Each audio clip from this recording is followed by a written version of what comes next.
我喺桂園同鄉會嘅會長蔡振華，亦都係我哋楚圍中親會嘅會長。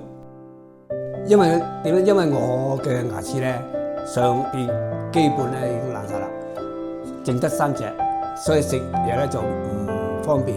戴咗假牙咧，亦都係唔多受力，唔方便嘅，所以決定咗嚟呢度種牙啦。我以前咧最怕痛嘅，所以種咗牙咁上面一副牙，真係㗎。今次我哋脫牙到即係打針少少痛嘅啫。其他脫牙同埋種牙落去嗰陣時咧都唔痛嘅，係安排得好。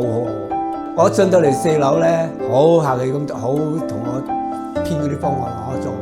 當日做手術嗰時，佢都跟得好足，不停同我安排嗰啲程序啊，安排嗰啲做嘢啊嗰啲啊。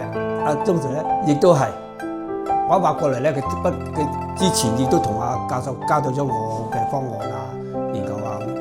種牙嗰時咧，最初食嘢咧都係唔敢點食，頭嗰2日咧都係食粥，咁到第3日咧會好似食飯啊，約莫1個禮拜啦，亦幾日咧就唔係太硬啲嘢咧都試下照到啦，好多謝你哋。